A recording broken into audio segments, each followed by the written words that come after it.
ఉదయకాలపు దేవుని ప్రత్యక్షత.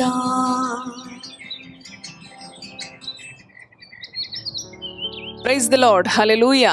దేవునికి స్తోత్రం. మరి యొక్క ఉదయకాలము దేవుని యొక్క వాక్కు మనకు ప్రత్యక్షపరచబడినది. ప్రియ దేవుని బిడ్డలారా, మన పరిశుద్ధ గ్రంథములను తెరిచి ఈ నూతన దినం ప్రభు మనకు అనుగ్రహించిన నూతన ఆయుష్కాలపు దినాన్ని బట్టి ప్రభును స్తుతిస్తూ మన పరిశుద్ధ గ్రంథంలో నుంచి కీర్తనలు 51వ అధ్యాయము 17వ వచనమును చదువుకుందాం.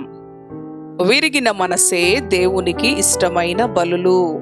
దేవా, విరిగి నలిగిన హృదయమును నీవు అలక్ష్యము చేయవు. హల్లెలూయా.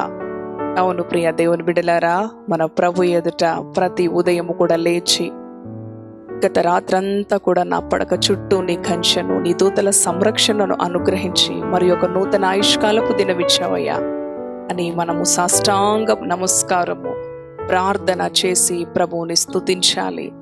విరిగి నలిగిన మనసే ఆయనకు ఇష్టమైన బలి. అవును, విరిగి నలిగిన మనస్సు కలిగిన వారిని ఆయన ఎన్నడూ కూడా అలక్ష్యము చేయడు. సహోదరి సహోదరుడా, ఈ ఉదయకాలం ఈ యొక్క 51వ అధ్యాయములో దావీదు భక్తుడు పాపములో పడి తను తాను అపవిత్రపరుచుకొనినప్పుడు దేవుని కృప అతనిని విడిచి, మరి దేవుని శక్తి అతనిని విడిచి ఉన్న ఆ అనుభవాన్ని తనను గ్రహించుకొని మరి తను ఎంతగానో పశ్చాత్తాప్తుడై దేవుని సన్నిధిలో రోదిస్తూ కన్నీరు కారుస్తూ తన పాపము విషయమై దేవుని ఎదుట ప్రార్థిస్తూ ఉన్నాడు, క్షమించమని గోజాడుతూ ఉన్నాడు. మరి ఆ సమయంలో ఈ మాట దావీదు భక్తుడు పలుకుతూ ఉన్నాడు, విరిగి నలిగిన మనసే నీకు ఇష్టమైన బలి అని. అవును, ఆయన అలక్ష్యము చేయడు. విరిగి నలిగిన హృదయమును నీవు ఎన్నడూ కూడా అలక్ష్యము చేయవయ్యా.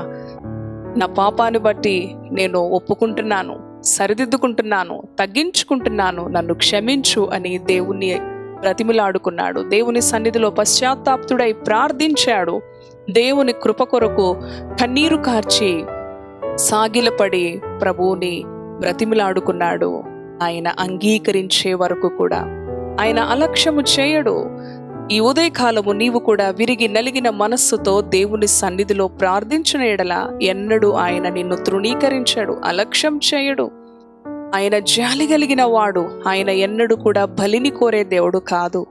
ఆయన ప్రేమ కలిగిన దేవుడు. తండ్రి, నాకు ఈ ఉదయకాలం ఈ భారం ఉన్నది, ఈ దినము నాకు ఈ పరిష్కారం ఉన్నది, ఈ కష్టం ఉన్నది, ఈ ఎగ్జామ్ ఉన్నది, ఈ ఇంటర్వ్యూ ఉన్నది, ఈ ప్రయాణం ఉన్నది, ఈ అనారోగ్య పరిస్థితి ఉన్నది, నన్ను విడిపించవా, నాకు సహాయం చేయవా అని దేవుణ్ణి ఆశ్రయించు. మనుషులను నమ్ముకుంట కంటే యెహోవాను ఆశ్రయించటం మేలు. దేవుని వాక్యం చెప్తూ ఉంది కదా.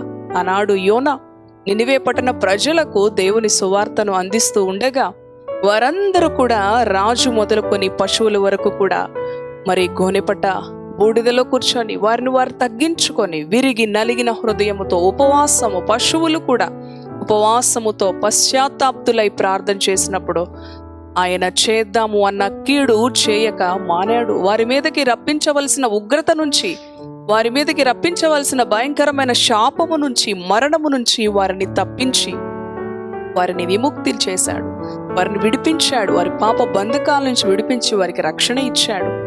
వారి మీదకి రావాల్సిన వినాశనము తప్పించబడినది విరిగి నలిగిన మనస్సుతో ప్రార్థించుట ద్వారా.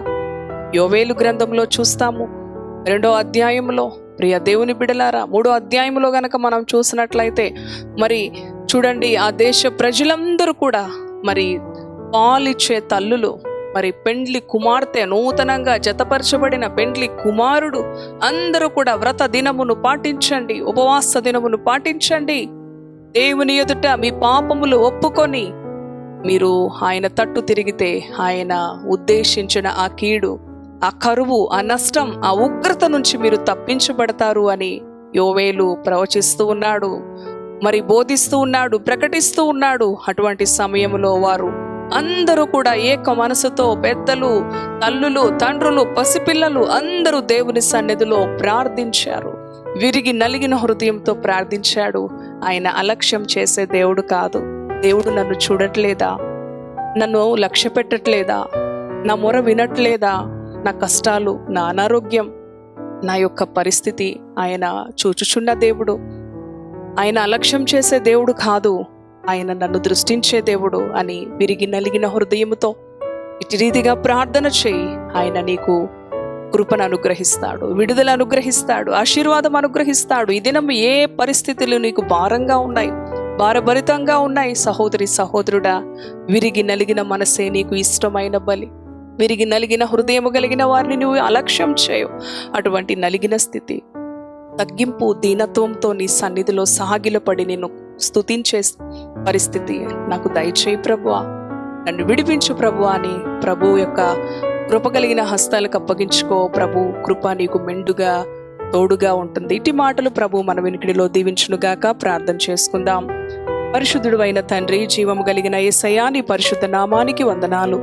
ఆనాడు ప్రభువా, దావీదు పాపములో పడినప్పుడు కృప దూరమైనది, దేవుని సన్నిధి, దేవుని తోడు నాకు దూరమైనదని తెలుసుకొని రోధించాడు, కన్నీరు కార్చాడు, తన పాపాన్ని ఒప్పుకొని పశ్చాత్తాపపడి విరిగి నలిగిన మనసే నీకు ఇష్టమైన బలయ్యా. విరిగి నలిగిన హృదయం కలిగిన వారిని అలక్ష్యము చేయవన్నావు. అటు రీతిగా ప్రార్థించి కృపను పొందుకున్నాడు, మరలా ఆశీర్వాదాన్ని పొందుకున్నాడు, విడుదలను పొందుకున్నాడు. అటు రీతిగానే ఆనాడు యోనా ప్రకటించినప్పుడు నినివే పట్టణస్థులందరూ కూడా పశ్చాత్తాపంతో ప్రార్థించినప్పుడు వారి మీదకి రావాల్సిన ఉగ్రత నుంచి తప్పించబడినారు. యోవేలు గ్రంథములో నీ ప్రజలు కూడా ఉపవాసముతో, వ్రత దినముతో, వారు నియమముతో, నిబద్ధతతో తగ్గించుకొని వారిని వారు దీనులయ్యి విరిగి నలిగిన హృదయముతో ప్రార్థించినప్పుడు కృపను పొందుకున్నారు. ఉగ్రత నుంచి తప్పించబడ్డారు, కరువు నుంచి తప్పించబడ్డారు, గొప్ప ఆశీర్వాదానికి పాత్రులయ్యారు. నీవు అలక్ష్యము చేసే దేవుడు కాదయ్యా. ఈ మాటలు విన్నా నీ బిడ్డలు ఏ శ్రమలో, ఏ వేదనలో ఉన్నారో, మనుషులు అలక్ష్యం చేయవచ్చు, అధికారులు అలక్ష్యం చేయవచ్చు, కానీ నీవు అలక్ష్యం చేసే దేవుడు కాదు, విడిచిపెట్టే దేవుడు కాదు, పట్టించుకోనకుండా ఉండే దేవుడు కాదయ్యా. నీ బిడ్డలను ధైర్యపరచండి, ఆదరించండి. నీ బిడ్డలను లక్ష్య పెట్టే దేవుడు. విరిగి నలిగిన హృదయంతో నీ సన్నిధిలో వారి భారమంతటిని దించుకొని తేలికమైన హృదయాలతో, సంతోషంతో, సమాధానముతో వారి దినచర్యను ఆరంభించే కృప నీ బిడ్డలకి మెండుగా అనుగ్రహించమని, ఈ మాటలను నీ బిడ్డల జీవితాల్లో ఆశీర్వాదకరముగా ఉంచమని యేసు పరిశుద్ధ నామములో ప్రార్థిస్తున్నాను తండ్రి. ఆమేన్, ఆమేన్. Praise the Lord. God bless you. Have a nice day. Thank you.